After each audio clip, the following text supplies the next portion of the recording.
c'est dans son havre de paix sur la côte des Émeraudes que Nicolas Hulot a décidé de fuir le scandale médiatique, indique le magazine Paris Match. Il s'y trouve avec son épouse Florence Lasserre et leurs enfants. Accusé d'agression sexuelle, viol et harcèlement par plusieurs femmes, dont l'une était mineure au moment des faits, l'ancien présentateur et ministre nie tout en bloc. Après la publication de l'enquête de l'éphémère magazine Elle et Bédo en 2018 et de la tempête médiatique qui avait suivi, Nicolas Hulot avait pu reprendre le cours normal de sa vie en toute discrétion. Cette fois, l'ancien ministre de la Transition écologique a décidé, face à la nouvelle investigation des envoyés spéciaux diffusée le 25 novembre dernier, de se retirer totalement de la vie publique. Anticipant le scandale, le présentateur d'Ushuaïa avait choisi la même stratégie de crise que pour la précédente affaire, se rendant sur le plateau de BFM TV pour s'exprimer avant la divulgation des accusations de viol, d'agression sexuelle et de harcèlement. Il se trouve désormais reclus chez lui à Saint-Lunaire, une station balnéaire de la côte des Émeraudes où il habite depuis 2005, révèle le magazine Paris Match qui a enquêté sur ce scandale et notamment, sur celles et ceux qui savaient.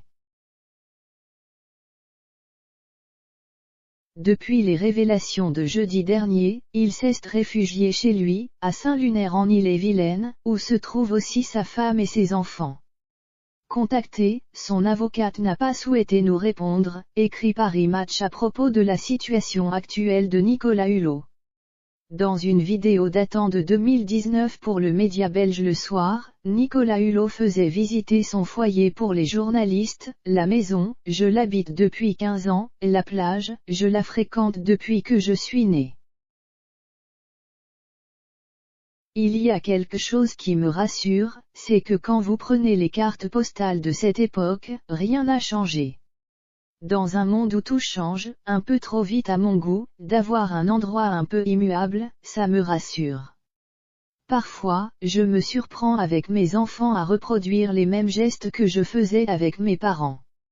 Et puis il y a un truc que j'adore et qui me ressource au quotidien, c'est d'entendre la nuit les marées, les vagues, le souffle du vent. Pour Paris Match il y a 6 ans, le chantre de l'écologie avait déjà parlé de ce lieu auquel il est très attaché et de l'importance de la préservation de la nature face au changement climatique. C'est dans ce cadre que Nicolas Hulot s'est retiré. Il est profondément atteint, croit savoir l'ancien député européen Jean-Paul Besset, un de ses proches qui s'est confié à Paris Match. Et quand il se sent au bout, fatigué, meurtri, anéanti, il se retire et ne parle à personne.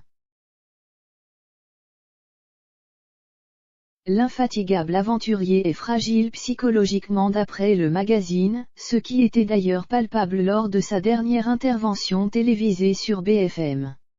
Devant Bruce Toussaint, il avait même fini par dire aux personnes qui l'accusent, « Vous ne jouez pas simplement avec la réputation, mais avec la vie d'un homme à Saint-Lunaire ». Nicolas Hulot est auprès de son épouse de Florence Lasserre. Ils se sont rencontrés lors du dîner d'une amie commune pendant une semaine de vacances au ski à Chamonix. Dans VSD en 2016, elle se confiait sur son couple, ce qui m'a plu chez lui, ce n'est pas tant son côté baroudeur et ses expéditions aux 4 coins de la planète, qui finalement m'impressionnaient relativement peu, mais plus certainement sa grande sensibilité à la nature. J'étais hôtesse de l'air. Mon métier, couplé au fréquent et long déplacement de Nicolas, est rapidement devenu incompatible avec la vie de famille. Ils se sont dit oui en 2002 dans le Vaucluse et sont parents de 2 fils Nelson et Titouan. Il a également une fille Léa, née de son mariage avec Isabelle Pâtissier.